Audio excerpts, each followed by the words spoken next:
All right, so this is our implementation session on the reflect phase, and we are here getting started on November 19th. Okay, so my plan for today is to go over my notes on the reflect phase of the Creative Focus workshop. I'm also open to, any questions or things that have come up this week that anybody wants to get into. So I will just get started with my plan, but feel free to, make sure that we get to whatever it is that you want to cover today.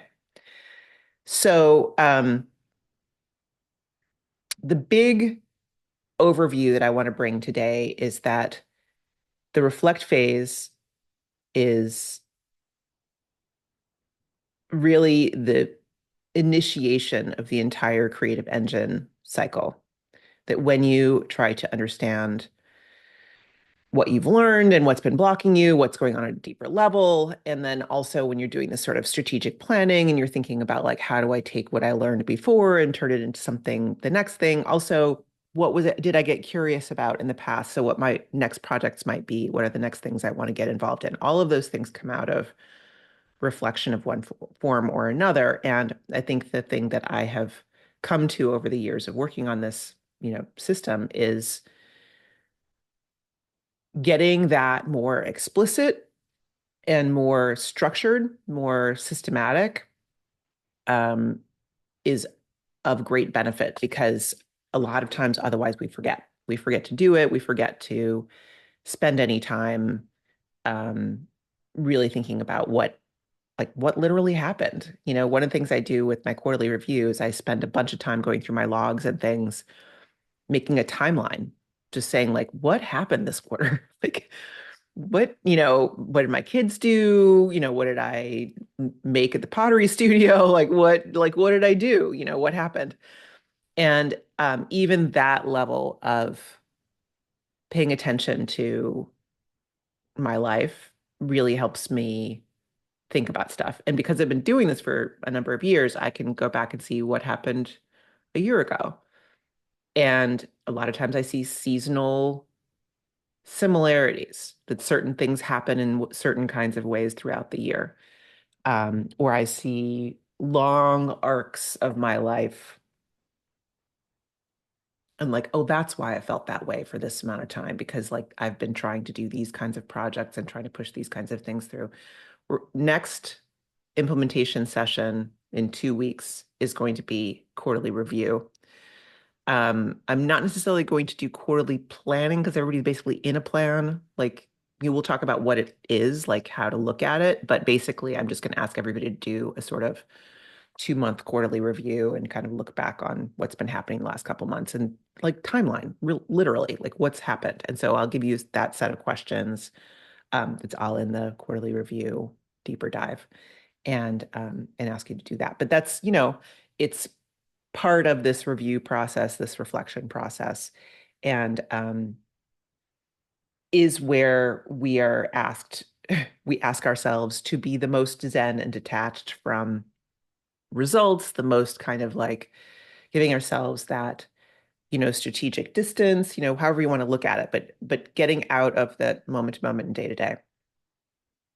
So the main chunks in this unit, in the reflect unit, are talking about inner critic, should monster stuff, which I used to place earlier in the course because it comes up immediately, obviously. But it is a reflective practice, to think about like, how do I deal with this and what is it? And so I ended up deciding to put it here.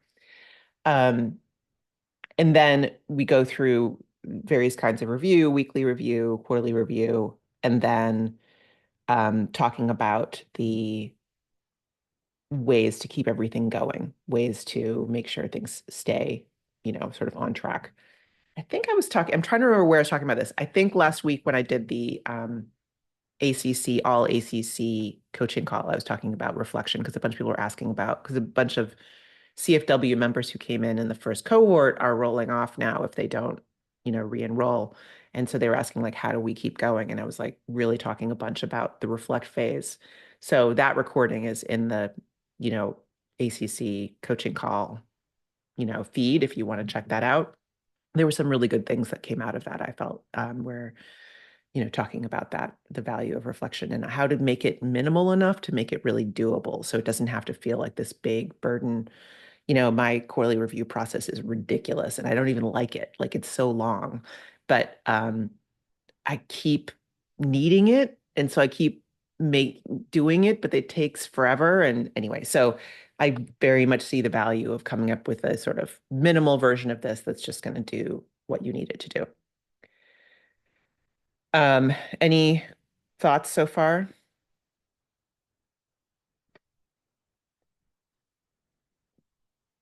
Yeah.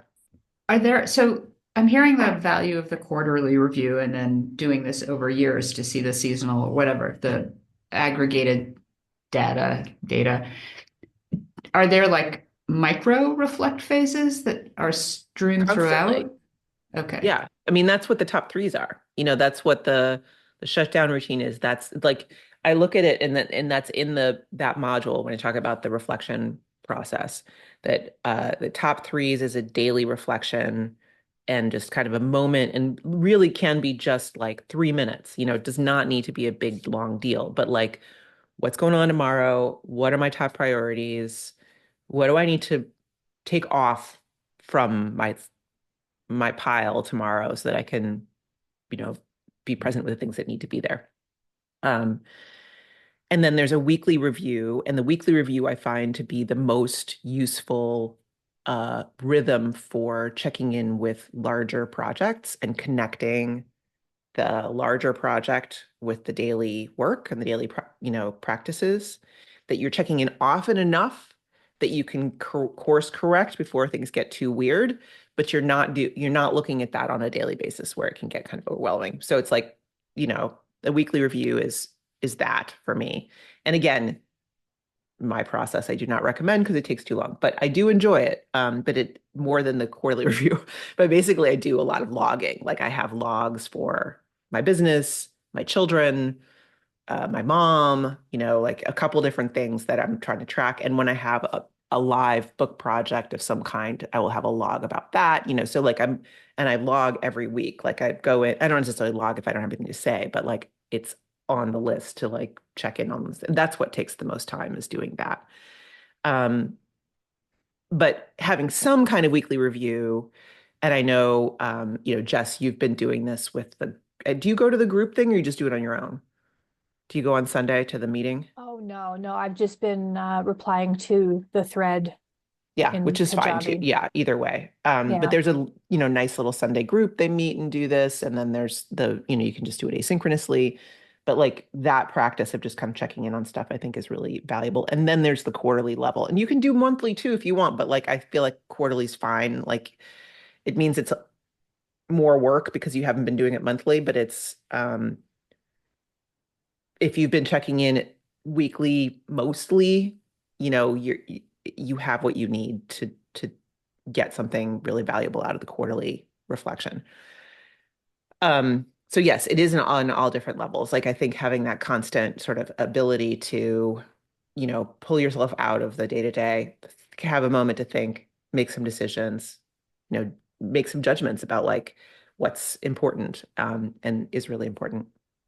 Can I ask you what you're talking about logging? What system do you use for that? And I'm curious because I Literally use, a text okay, document. okay. It's like a Notion page. And there are situations in which I have a more complex system if I have to track like a lot of little individual stuff, like my pots. Like, is it in greenware? Like, has it been bisked?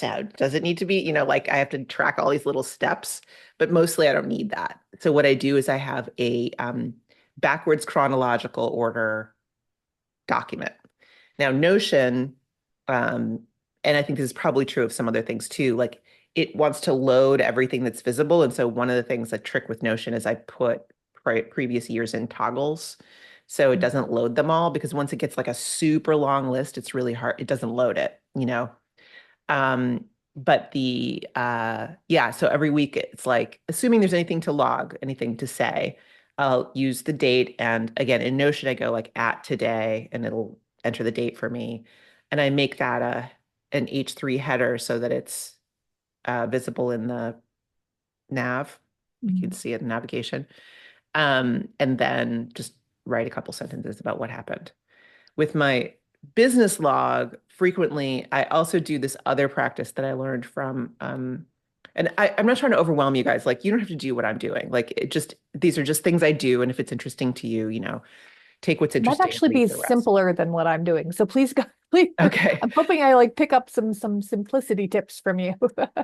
So with my business logging on a daily basis, I do a thing that I learned from Michelle Warner, which is 3 good things, 3 challenging things, and 3 thoughts about those things. Um, and sometimes it's hard to come up with in any of those categories. But I try to come up with 3, even if they're very minimal. And then at the end of the week, I do a weekly one. And at the end of the month, I do a monthly one. And then I do quarterly. And so like there's layers of them. And for that, I'm using a Notion table where I should have different visibility and stuff, which I'm happy to share with you if you want. But I do that. And then so when I do the weekly one, I'm looking at the 5 days of the week and I say, what are my big takeaways from the week? What were the good things that happened? What were the challenges? And what are my thoughts about this? And sometimes I'll do more than 3 at that point. Like I'm not going to limit myself to 3 if there's more things I want to remember about the week. And those things frequently, I take those directly into my weekly log for the business. I just copy them over there in more text form and I can fill them in longer or like write about them, if I want to. But it's like when I implemented that Michelle Warner system, which was like, I want to say 18 months ago or something like that. At first, I was kind of like duplicating my efforts. And then I was like, this is the same thing, basically. I'm saying the same stuff. And so I'm just going to copy this over there. And the reason I copy it is because then it's in this sort of like more scannable format. And when I'm doing quarterly reviews, I will go into my logs. One of the steps is going to the logs, putting stuff into the timeline, and then also like highlighting stuff that's like important. So I can scan through the document, go like, what happened, and kind of like work my way back through, bold things, add notes, whatever. So I sort of see like, what's the arc of the activity for the quarter? And I'll do that too with like my kids and stuff and think like, what are the big things that happened? With my kids, some weeks are like, it was a great week, things were fine. And sometimes it's like, oh my God, so much happened. Da, da, da, da, da, da, so it doesn't have to be the same every week at all. My new book, my new old book, my reprinted book, Life Sucks, is coming out in a couple weeks. And so I had that log live forever where I was like trying to get this thing reprinted, trying to get, talking to different publishing options, figuring out, trying to get my agent to answer, trying to get somebody else to answer. So that was like something I checked in on and had nothing to say most weeks, but it like was there on my list. It is now retired. Thank goodness. Good. Yeah. I use Notion. I use Notion too. And yeah, well, okay.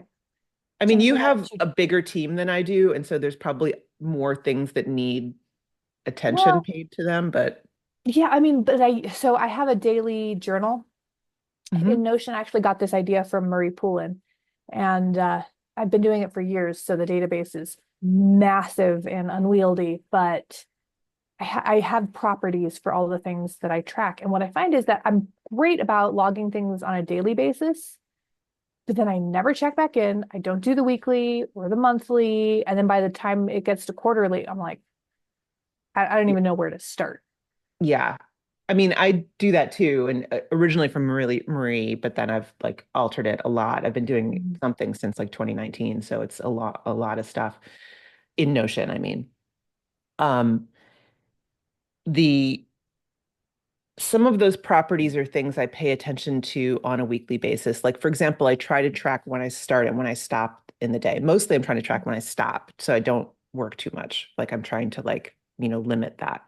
And so I have a table that I use for in my weekly review, which is a habit tracker essentially. It's like things I'm trying to pay attention to on the theory that when you pay attention to something, that's what happens, Mhm. and so I will track how many days in this week did I work longer than I intended to? How many did I end early, and feel good about that? Um, and then I don't really look at it that much afterwards, but like then I have a weekly, like I came up with this way to make a table this based on something Marie had built, but I've changed it a bunch. That then like counts up and gives me a percentage. And by the end of the quarter, I have just a percentage. It's like I hit my target in terms of not overworking, 85% of the time. That's not enough or it's enough or whatever. Like I changed my target at one point because I was like, I'm never hitting 100% on this. And so I lowered like my goal and I'm like trying to hit 100% on my lower goal. You know what I mean? Like but that was one of those things where I was like, okay, I'm in a situation where the system is something, like I've said it's this and I said the goal is this and I'm not hitting it over and over again and I feel bad about that. So clearly I need more flexibility here. Like it's the system, it's not me. Yeah. I do still want to aim towards this, but I need to make sure that I'm giving myself enough flexibility that I can be human about this and some days I'm going to work late, and maybe that's on purpose and it's fine. And so I changed my target from like 5 days a week to 4 days a week, you know. Um, but so yeah, I mean you have like a system set up so I can see like the days and whatever. But if you don't like, I think what you're saying is true that if you don't look at these things on a regular basis or you don't have some way to use a formula to sum them up for you, then they're not useful. And it's just too much data, too much stuff. It's a lot of data. I have a lot of data. Yeah. Yeah. And again, as I said, I'm happy to, share like blank versions of these things with you if you want. Let me see if I can. Like counting up the list of properties on my daily journal, and I think I'm at like 30 now. Yeah, I deleted a lot of them for that reason. Like I had a bunch and I got rid of them because I didn't want to um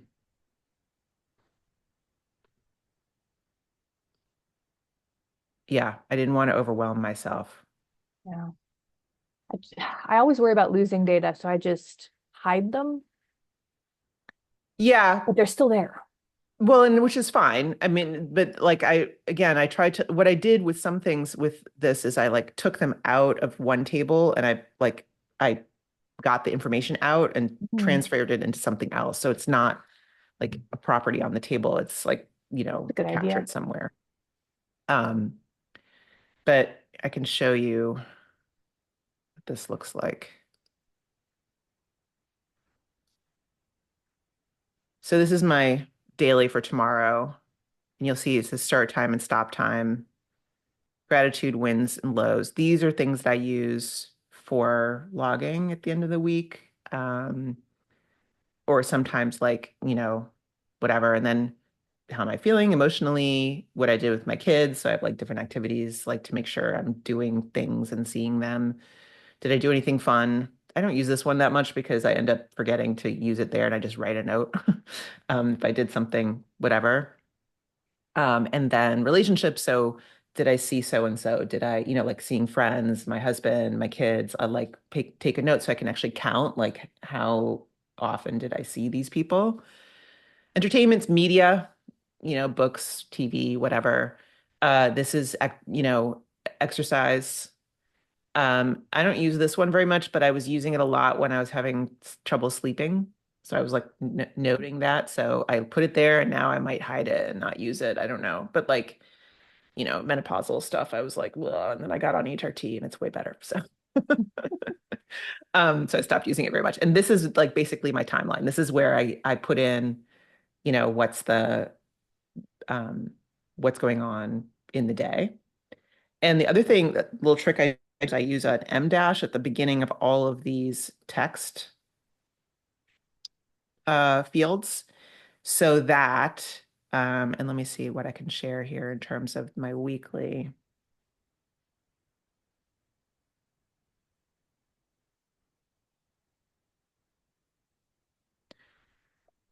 So what I can do here is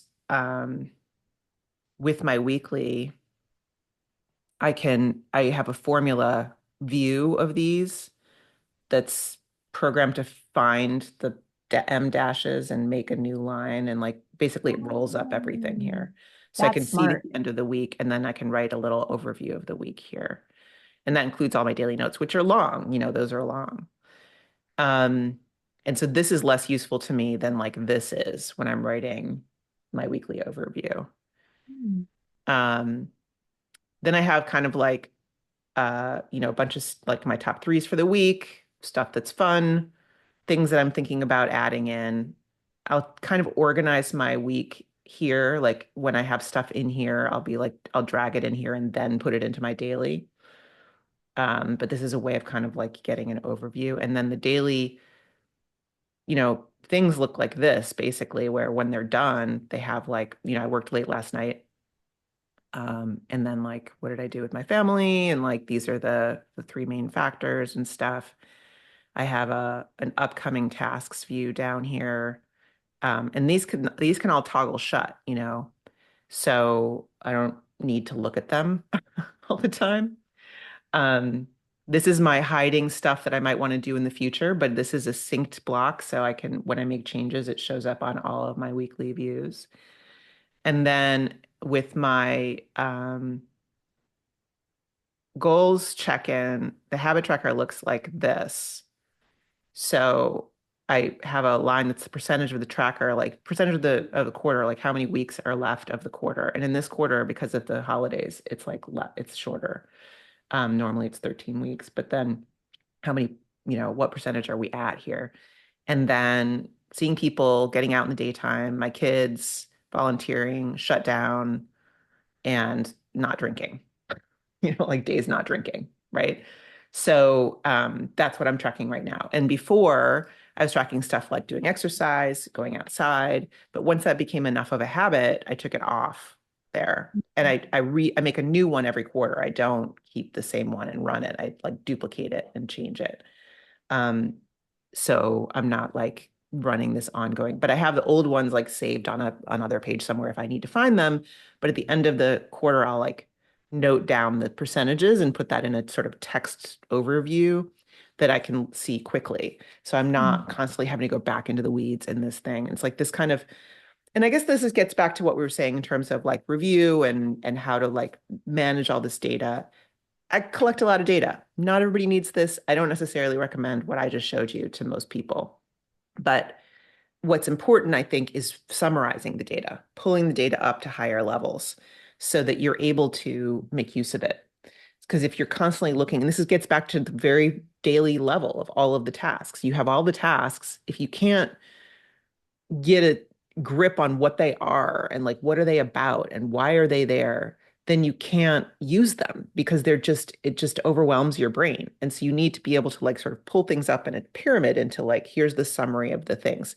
So the things that I recommend when we talk about quarterly review are all about summarizing stuff that's happened throughout the quarter in such a way that you can then draw some conclusions, like figure something out, use it for something. And so that's what I would say to you, Jess, in terms of your data is like, how can you use rollups, formula fields, other kinds of technical things to summarize your data on a usable basis, not like your entire time, but like the last quarter or whatever. I have those in place. I don't look at them. Okay, well, that's a different problem. That's a scheduling problem. Yeah, I have it rolled up to a week, and then I have the weeks rolled up to months, and then I don't, yeah, I don't look at them. Well, when you're doing your weekly review this week, look at your week. Yeah. Just look at those roll-ups. They're there. So just take a look at them and say like, well, what does this tell me? The way that the form that I've created is set up, it's very simple and it does not require that level of attention. But I think for you, since you have those things, it would be wise for you to think like, well, what do I want to do here a little bit differently to be able to, why am I tracking this stuff? I think asking yourself that question all the time, like, why am I tracking this thing? What's it for? If I'm not trying to do something with this factor, I don't need to track it. I don't need to track my food and sleep if I'm not worried about my food and sleep. I don't need to track my book that's finished. Like I don't need that stuff. I need to be tracking what I need to work on. And so even if you've been tracking something for 5 years, if you don't need to work on it, take it off your list. You can always You're go right. back to it. And I like the idea of just taking the data out and putting it somewhere else. Yeah. Yeah. Yeah. Export it somehow, create that giant roll up, figure out what it tells you, and then take it out. Thank you. Yeah. Sorry for that tech deep dive, you guys. I don't know if that's at all interesting to you, but Can I jump in quickly? yeah. I loved it, and I've really not used Notion. I've like played around with it for very short periods of time, but I've never significantly used it. Um, where do either of you who use it regularly have a recommendation as to where to start, or like Marie Poulin. how difficult is it to build something like what you showed us? Like, Marie. loves that, and I'd love to dive into it, but also it feels a little daunting. So I'm curious Go to Marie. what it actually is on that. Notion Mastery is the course that we both have used in her. She has a lot of YouTube videos and things too. You can just check them out and see if you like her, but she's great. And she has her course, like I've was using Notion before I met her, or like when I met her. And so like I didn't learn initially from her, but I learned a bunch of things from her that I used. And then like she's actually developed so much more structure around how to learn it than I had. You know what I mean? I'm like half self-taught, stuff's kind of a mess, whatever. But if you go into her thing, she has levels. Like her course is really leveled, where it's like you go in and you do level 1 and you do this simple setup, and then you can bring that to level 2, and it's all integrated, and they have, coaching calls to support and stuff. It's a really good course, really high quality. And it's called Notion Mastery. Okay. And Marie is a wonderful person. Like she's just a really great like personality, and like just such a warm presence, she's really, really great.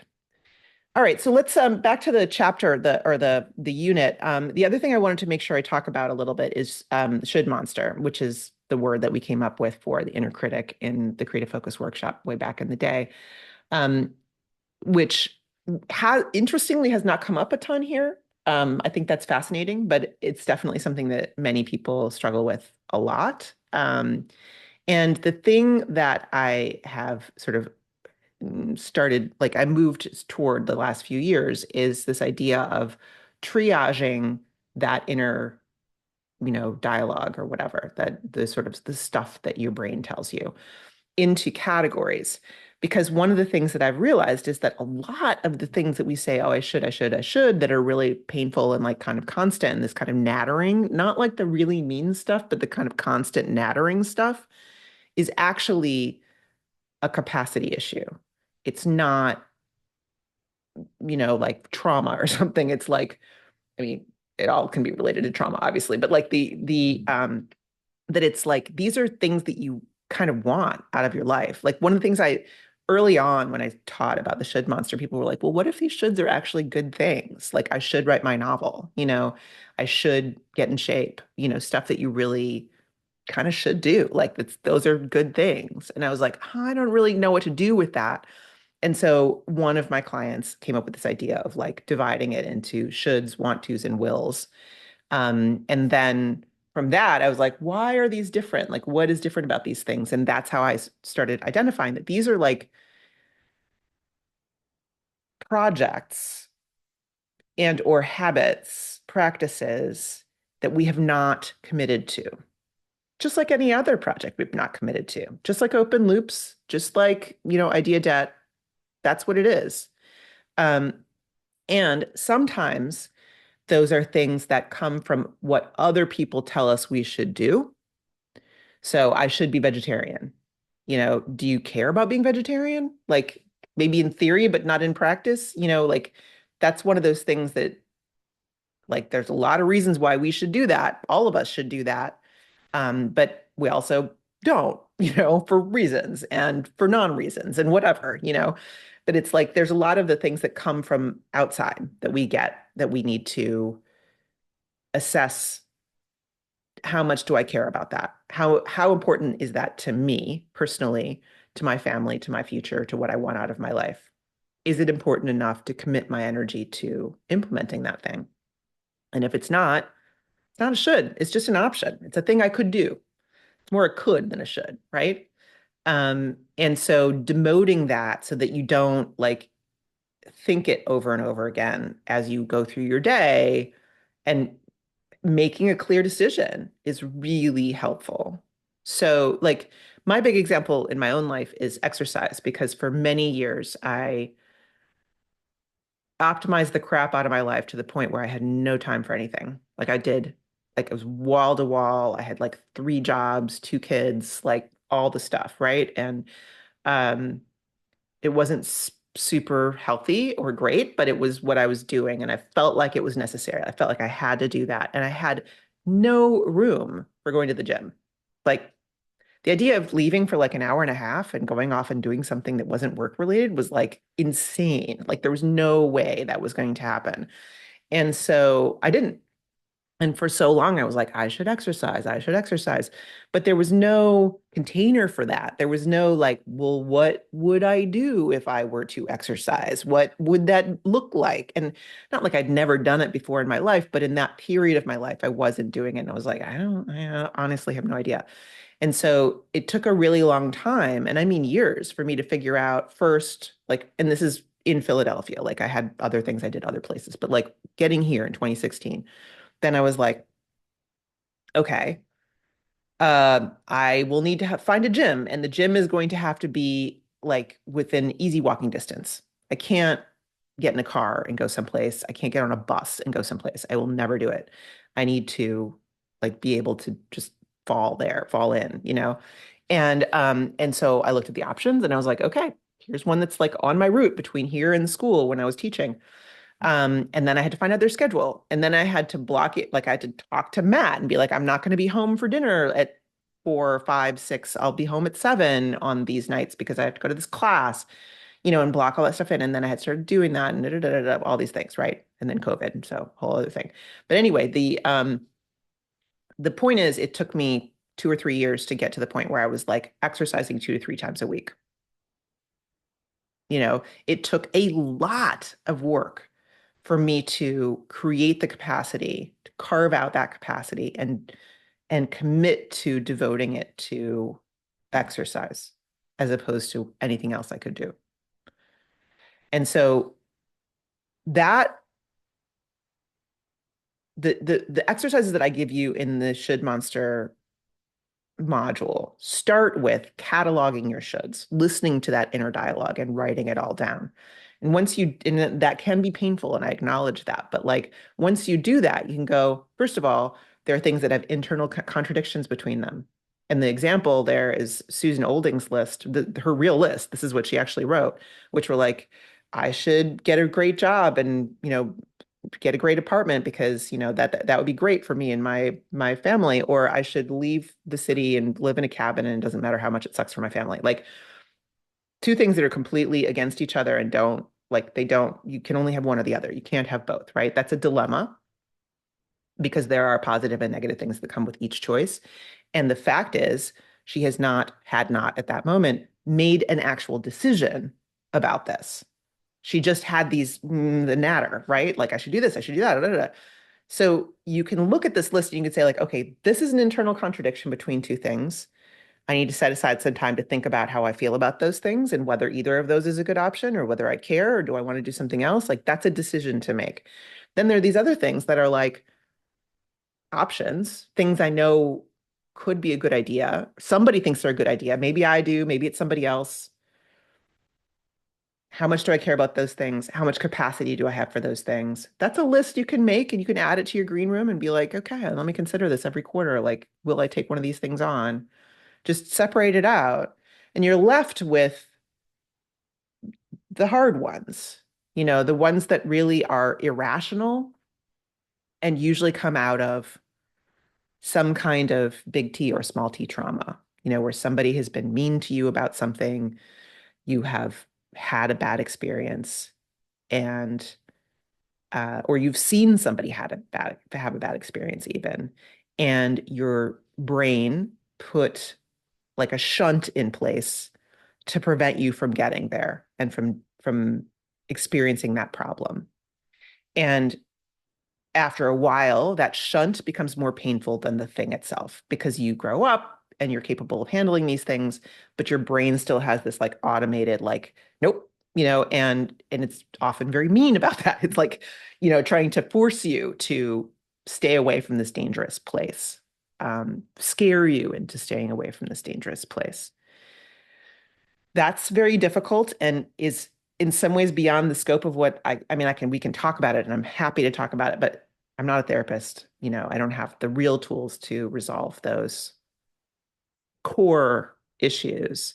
But simply acknowledging that this is something that your brain and your body is doing to protect you and being grateful for that, I think can really change the polarity of how this feels, where instead of being angry and upset and hurt, say like, that's really interesting that my brain is trying to help me with this thing. I wonder what's going on there. Again, scientific detachment, curiosity, a little bit of distance. I hear my brain screaming at me right now. Why is it doing that? What does it think is going to happen that's going to be bad? Why did that, what happened? Like the where it came from piece is something that where the emotional support needs to come in and like, loved ones, therapists, whatever, to kind of work through whatever that source is. But at a functional and tactical level, I think simply acknowledging that and saying like, okay, that's real. That really happened and that was painful. Um, I'm going to be really kind to myself now and kindly guide myself through this situation because I know I'm capable of doing the thing that my brain is trying to prevent me from doing. I know I can do it. So I'm going to comfort that part of myself that is afraid, and I'm going to get through it. I don't want to oversimplify. I don't want to make this sound like something that is that easy, right? It's not easy, but I think that there we can make steps towards having a better relationship with that protective voice. And really just starting with understanding that it is trying to protect you. Not very nice, but it's trying to protect you.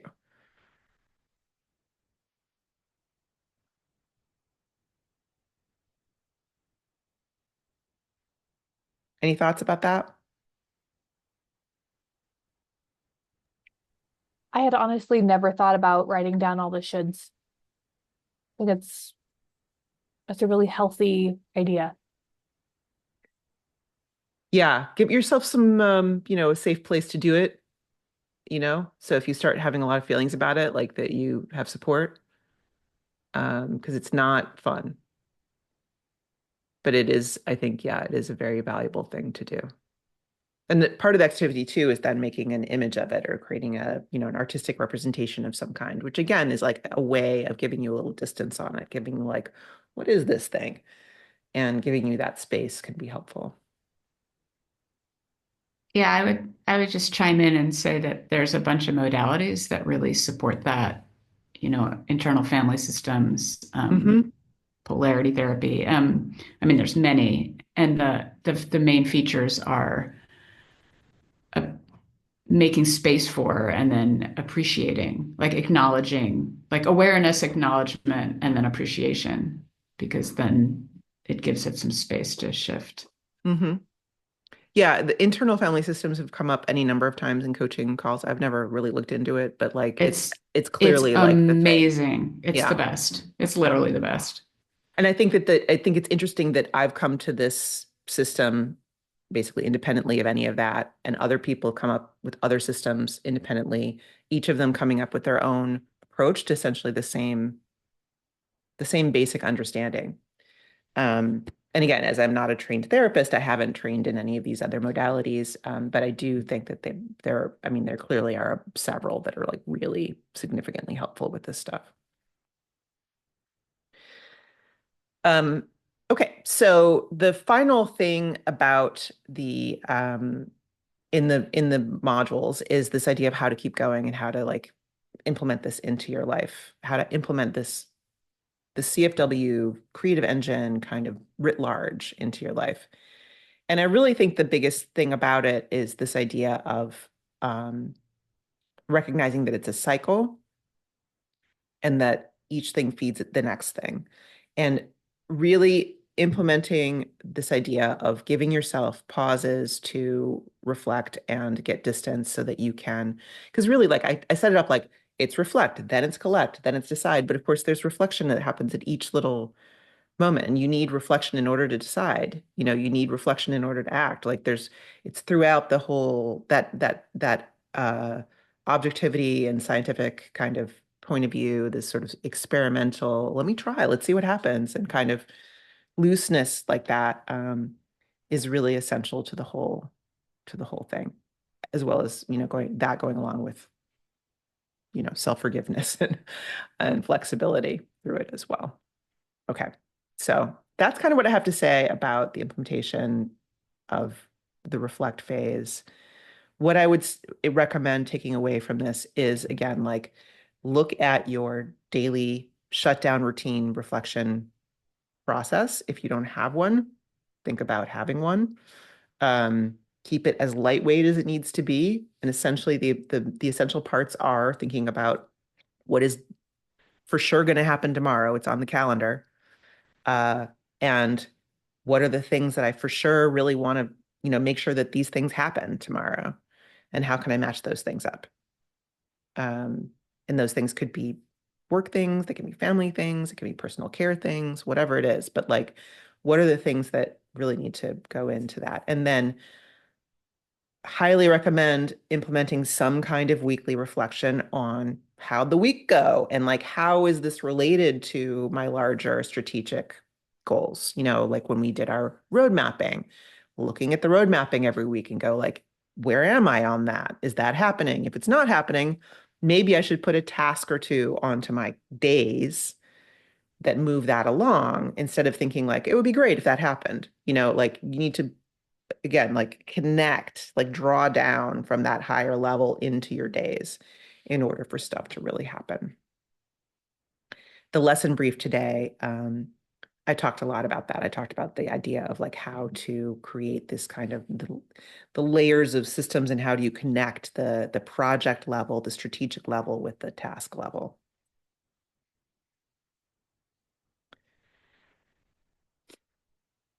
Any other thoughts or questions on the topic? And if not, open table for whatever we want to talk about.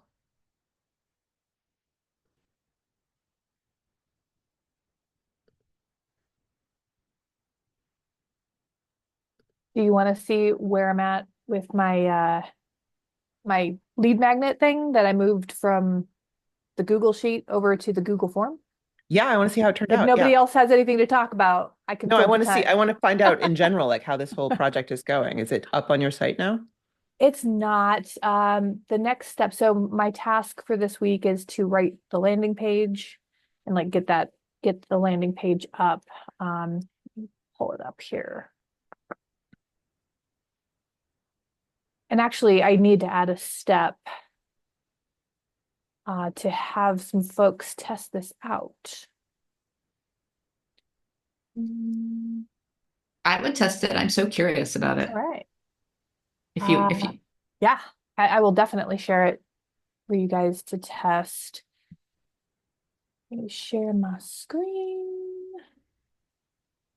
Move out of the way. There we go. Okay, so this is where it landed.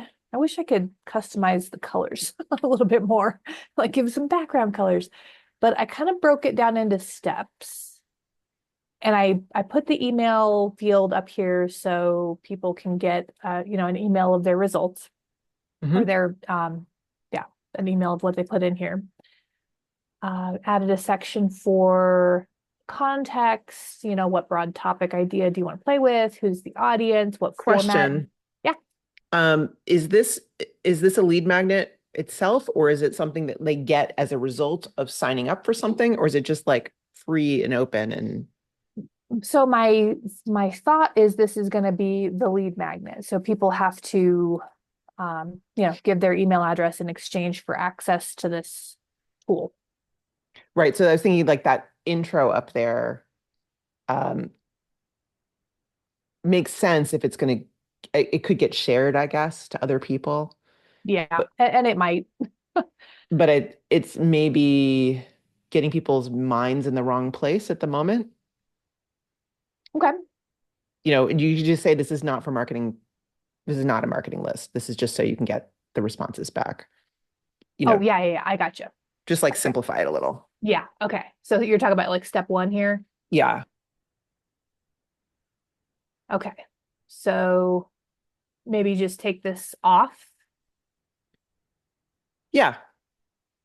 Yeah, see, I wanted to be careful because of GDPR. I wanted to be careful about how I handled people. Oh, what was I thinking of doing here?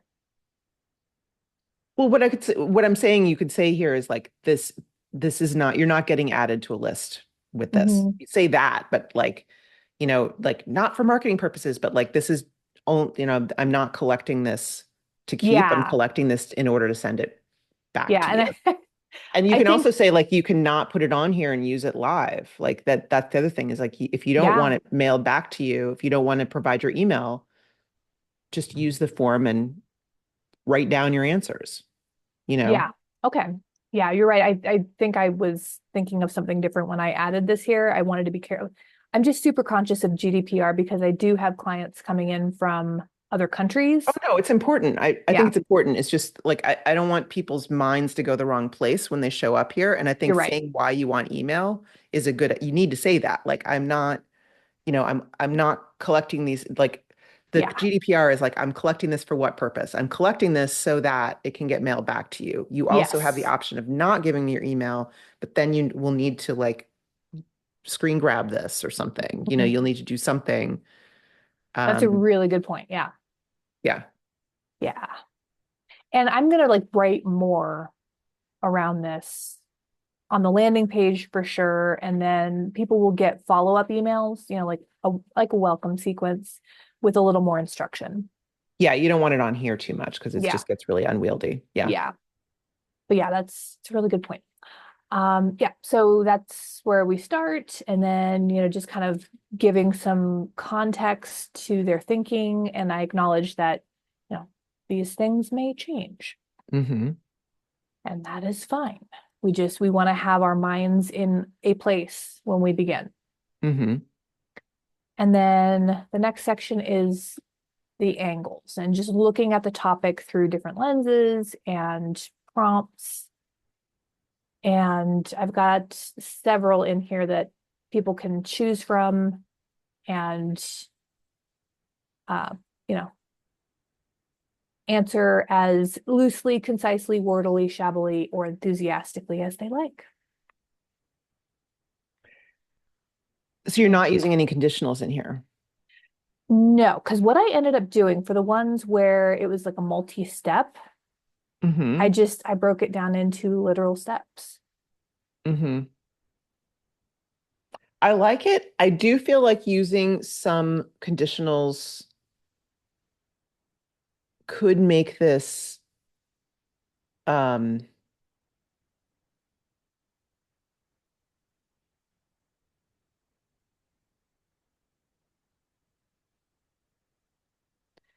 feel less work. If you have a drop down, which is like, what angle do you want to have? And then like the drop down will give you like all the drop downs gives you like one Oh, form, which is now write about that. okay. So instead of listing out all of the angles as questions, basically is what I've done Which looks here. like you need to do them all. Yeah. And yeah. So, you know, choose an angle.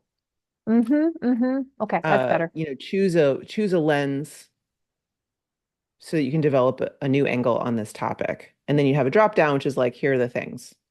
Okay. And